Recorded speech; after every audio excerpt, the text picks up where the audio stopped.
आज इस ओबीसी महासभा के तत्वाधान में जिस कार्यक्रम का आयोजन किया जा रहा है वो है माता सावित्रीबाई फुले की जयंती। मैंने अभी बहुत सारे हमारे मंच पर आसीन लोगों को सुना, स्पेशली 3 लोगों को मैंने सुना जो कि महाराष्ट्र से आए हमारे chief guest Chhagan Bhujbal sir, और साथ में ही हमारे 2 और साथियों को सुना जो मंच पर आसीन। देखिए, एक चीज क्लियर कर देना चाहती हूँ, माता सावित्रीबाई फुले जी की जयंती है। देश की 50% आबादी जिनकी प्रथम आवाज बनी, जिनकी शिक्षा, स्वतंत्रता, हर चीज के लिए उन्होंने आवाज उठाई, लेकिन इस सभागार में 50% तो छोड़िए, शायद 1% भी महिलाएं नहीं है। तो मैं एक चीज पर बैठी बैठी विचार कर रही थी यहाँ पर कि आखिर इस मंच की जब मैं अध्यक्षता कर रही हूँ, बातें सच बोलूंगी, कड़वी लग सकती हैं तो लग जाए। मैं ये सोच रही थी कि जब मैं इस मंच की अध्यक्षता कर रही थी, जब मैं आई, तो आखिर जो चेयर बीच में पड़ी हुई थी अध्यक्ष की, वो ऑक्युपाई किसने कर ली? ये एग्जाम्पल मैं दे रही हूँ, मुझे बुरा नहीं लगा, लेकिन मैं ये बताने की कोशिश कर रही हूँ कि वो कुर्सी किसने ऑक्युपाई कर ली। तो मैंने कई बिंदुओं पर विचार किया। वो कुर्सी उन्होंने ऑक्युपाई कर ली जो हमसे पहले आ गए, भले ही हमारा उस पर अधिकार। वो कुर्सी उन्होंने ऑक्युपाई कर ली, उस पर विराजमान हो गए जो सुबह जल्दी उठे होंगे, स्ट्रेटजी बनाई होगी और आकर के बैठ गए। इस देश के अंदर जितने भी आंदोलन चल रहे हैं, जितना भी सामाजिक ताना बाना स्ट्रक्चर है, तो किसी ने तो ये प्लानिंग पहले कर ली होगी, इसीलिए वो सत्ता में आसीन।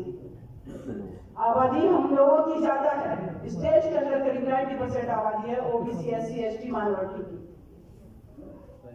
हम बार बार ब्लेम करते हैं, हमारा आरक्षण ले लिया, हमारे साथ भेदभाव किया, हम अभी तक एक नहीं हो पाए, हम सत्ता में नहीं पहुंच पाए, हमारे साथ निरंतर भेदभाव हो रहा है। और फिर मंच से नारा लगता है, वोट हमारा, राज तुम्हारा, नहीं चलेगा, नहीं चलेगा। इस नारे का चरितार्थ पता है हम लोगों को?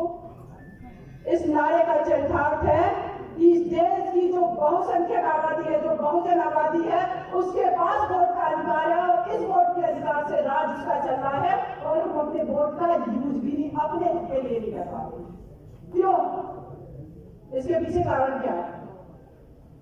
मेरा ये मानना है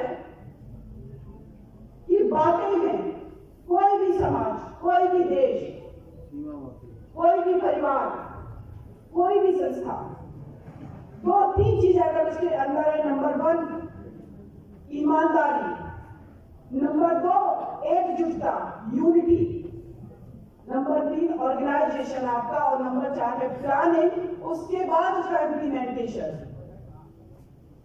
लेकिन मैं तो आधी आबादी हमारी तो यहाँ पर है भी नहीं, लेकिन मुझे अच्छा लगा कि आप लोग शांतिपूर्वक मुझे सुन रहे हैं। और शायद हो सकता है मेरी बात मैंने पहले भी कहा कड़वी लगे।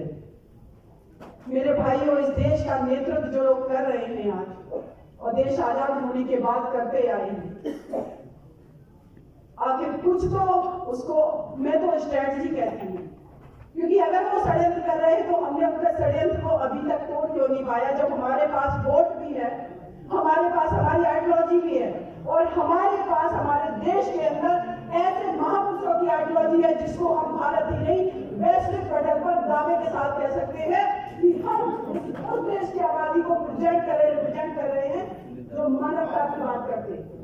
किसकी बात करेंगे? बुद्ध की, जिन्होंने समानता की बात की। किसकी बात करेंगे? अपने महापुरुषों की, बाबा साहब भीमराव अंबेडकर जी, जिन्होंने भारत का जब संविधान लिखा तो उसमें जाति, धर्म, भेदभाव हर चीज से परे जाकर के उन लोगों को भी अधिकार दे दिया समानता का, जिन लोगों ने इस देश में बहुत बड़े समय तक और निरंतर भेदभाव किया। आप सोचिए कि हम लोग किस जगह से आते हैं और क्या हमारी बिलोंगिंग्स है। हमें गर्व होना चाहिए अपने आप पर। आज माता सावित्रीबाई फुले जी की जयंती है, मुझे यहाँ आमंत्रित किया गया, मुझे अच्छा लगा, और स्पेशली ओबीसी महासभा का मैं शुक्रिया अदा करती हूँ। लेकिन इस मंच से मैं एक बात जरूर कहना चाहूंगी कि देश की जब 50% आबादी है तो उसका वोट भी 50% है। आखिर उस 50% आबादी का वोट कहां जा रहा है? माता सावित्रीबाई फुले जी की हम आज जयंती मना रहे हैं। महात्मा ज्योतिबा फुले जी की बात किया, उनकी जयंती को हम सेलिब्रेट नहीं कर सकते हैं। तो क्या हमारा उद्देश्य उनकी महात्मा ज्योतिबा फुले जी की प्रतिमा को रख करके माल्यार्पण करना है? मैं वकालत करती हूँ कोर्ट में, मेरे पास सबसे ज्यादा मैटर आते हैं डोमेस्टिक वायलेंस के। मैं ये जानना चाहती हूँ कि महात्मा ज्योतिबा फुले जी ने, जिन्होंने उस दौर में अपनी पत्नी को घर से बाहर जाने के लिए प्रेरित किया, उस कीचड़ को सहन करने के लिए प्रेरणा दी कि तुम आज अगर ये कीचड़ सहन करके जो तुम्हारे ऊपर फेंका जा रहा, अगर आज तुम इस घर में बैठ गई तो आगे आने वाली हमारी देश की जो पीढ़ियां हैं महिलाओं की, वो शिक्षा से वंचित रह जाएंगी। वो लड़ाई लड़ने के लिए प्रेरित किया। लेकिन आज मैं सोचती हूँ कि आज से करीब 150-125 साल, पौने 200 साल पहले एक व्यक्ति इतना प्रोग्रेसिव माइंड का पर्सन था, महात्मा ज्योतिबा फुले जी इतने प्रोग्रेसिव माइंड थे कि उस दौर में जब स्त्रियों को घर से निकलने की आजादी नहीं थी, चाहे वो किसी भी समाज की स्त्री हो, उन्होंने अपनी पत्नी को घर से बाहर निकाला। लेकिन सभागार में मेरे बैठे भाई अपनी पत्नियों को क्यों नहीं ला पाते? फेसबुक पर अपनी ओपिनियन देने वाले, मीडिया में ओपिनियन देने वाले, सार्वजनिक मंच पर भाषण देने वाले, इनकी पत्नियां क्या कर रही हैं, इनकी बेटियां क्या कर रही हैं, इनकी माता क्या कर रही है सिवाय रोटी बनाने के अलावा? कभी सोचा है? हम लोग बन गए हैं सामाजिक संगठन बना करके ठेकेदार के पॉलिटिक्स में परिवर्तन करेंगे, सत्ता का परिवर्तन करेंगे। लेकिन आपने कभी सोचा है कि जो घर में 50% आबादी है, आपकी पत्नी के रूप में, बेटी के रूप में, माता के रूप में, वो भी इस देश की पूंजी हो सकती थी। देश ही नहीं, समाज की, ओबीसी समाज की, एससी समाज की, आपकी परिवार की पूंजी हो सकती थी। लेकिन आपने अपने विचारों को सार्वजनिक करने के लिए, लेकिन आपने अपनी चीजों को स्थापित करने के लिए उसको आपने घर की चार दीवारी में बंद कर दिया। इस देश की जब बहन जी मुख्यमंत्री बनी उत्तर प्रदेश में, वो बात अलग है कि लोग कितनी भी उनकी बात ना करें, आलोचना करें बहुत सारी चीजों पे। जब जैसे ही हम एंटर करते हैं उत्तर प्रदेश के अंदर स्ट्रक्चर दिखाई पड़ता है, अम्बेडकर पार्क, लखनऊ में परिवर्तन चौक बना है, वहां पर सिर्फ दलित समाज की मूर्तियां नहीं है, वहां पर हमारे सारे महापुरुषों की मूर्तियां हैं। इतनी हिम्मत किसने जुटाई? वो निडरता थी। ये बात मैं बहन जी का नाम इसलिए नहीं ले रही हूँ कि वो एक पार्टी से बिलोंग करती, मैं इसलिए ले रही हूँ कि अब एक स्त्री जब सत्ता में बैठती है तो वो ये सब करके दिखाती है। राजनीतिक लड़ाई आप लोग लड़ रहे हैं, पार्लियामेंट में भी जीतेंगे, विधानसभा में जीतेंगे, लेकिन आपके घर की स्त्री कैसे लड़ाई लड़े समाज को आगे ले जाने के लिए, आपके परिवार को आगे ले जाने के लिए, उसको तो आपने घर की चार दीवारी में बंद कर दिया। देश की प्रथम महिला प्रधानमंत्री बनी इंदिरा गांधी जी। आज पाकिस्तान के नाम पर पाकिस्तान ये कर देगा, पाकिस्तान वो कर देगा, दो टुकड़े कर दिए उन्होंने जी। क्योंकि निडरता, ईमानदारी जहां रहती है। आज इस कास्ट स्ट्रक्चर की बात हो रही थी, जातियों में बांट दिया, इसलिए बांट दिया उसने। स्त्री कोशिश करती है एक जातिगत ढांचे को तोड़ने का, प्रेम विवाह करके, और जब वो प्रेम विवाह करने की कोशिश करती है तो क्या किया जाता? ऑनर किलिंग कर दिया जाता है, मार दिया जाता है उसको।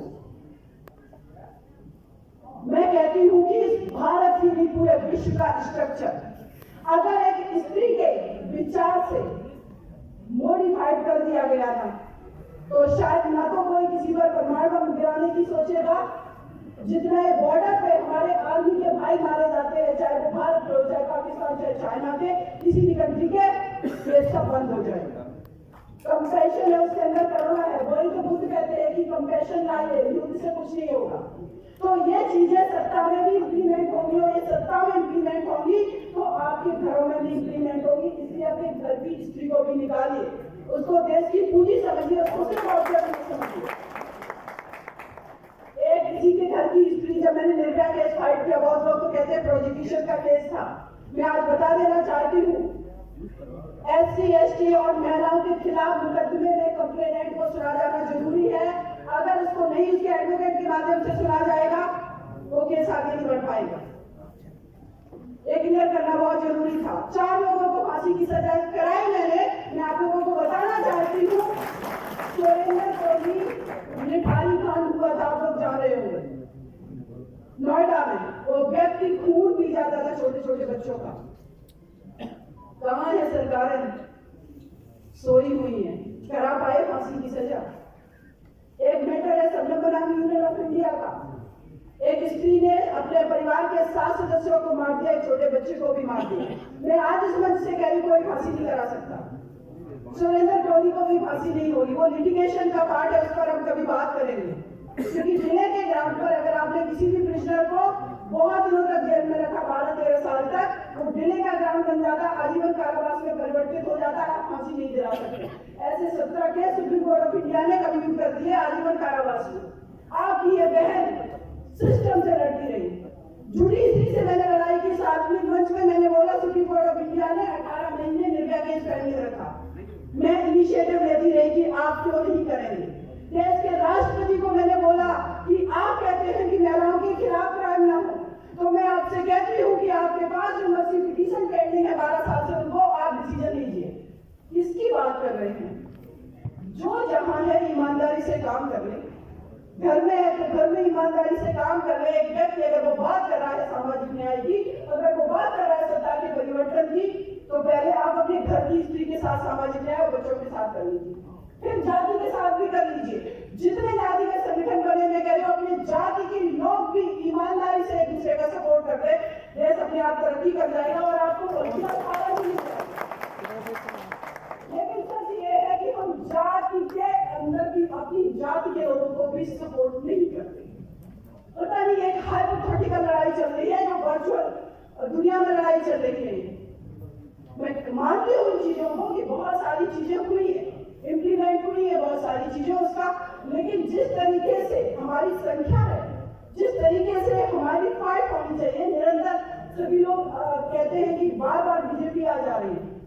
बीजेपी आ रही है स्ट्रेटजी के बताने से।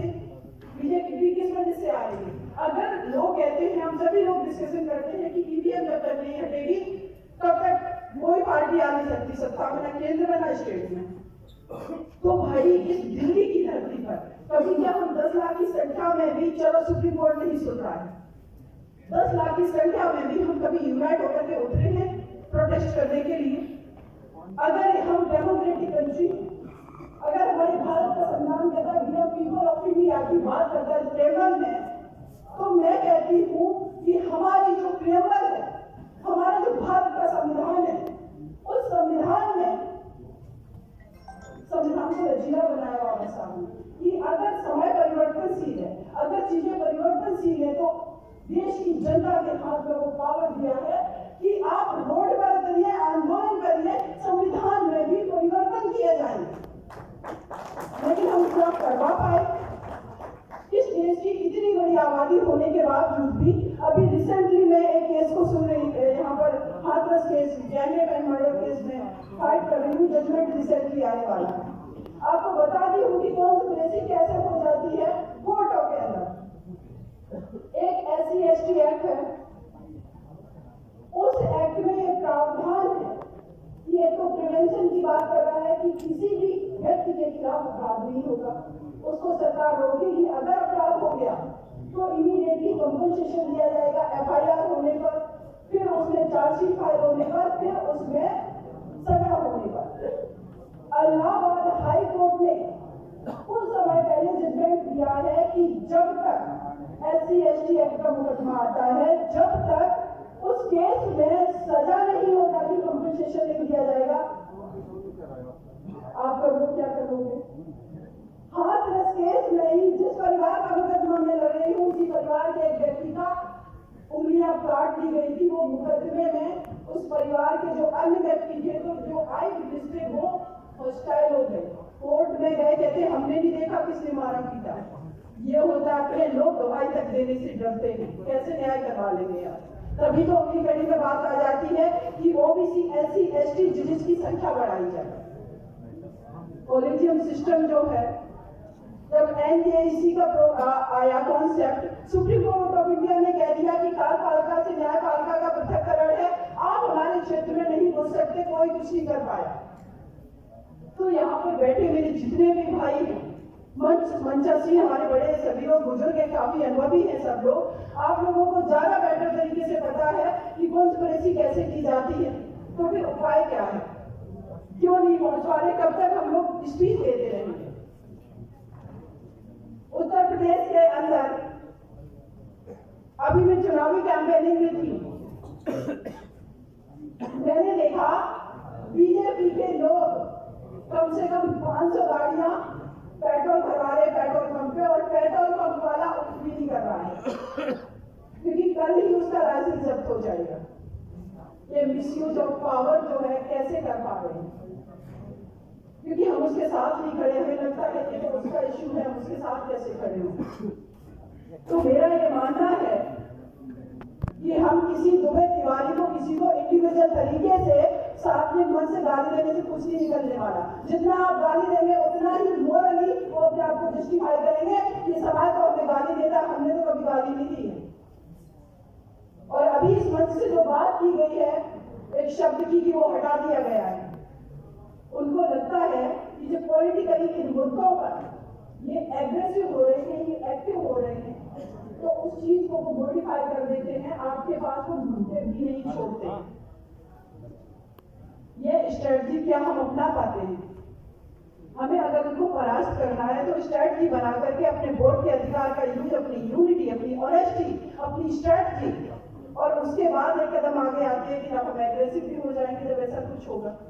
अगर ये नहीं होगा तो जैसा 70, 75, 73 सालों से चलता आ रहा है बहुत मुश्किल है, क्योंकि इस देश के अंदर जब भी कोई भी तबका, ओबीसी समाज और ऐसी माइनॉरिटी महिलाएं आवाज उठाती हैं तो तुरंत उसको कंट्रोल करने के लिए हक हमारा है 100% पर उसको दे दिया जाता 5%, और हम खुश हो जाते हैं कि देखिए हमारे फेवर में कर दिया गया।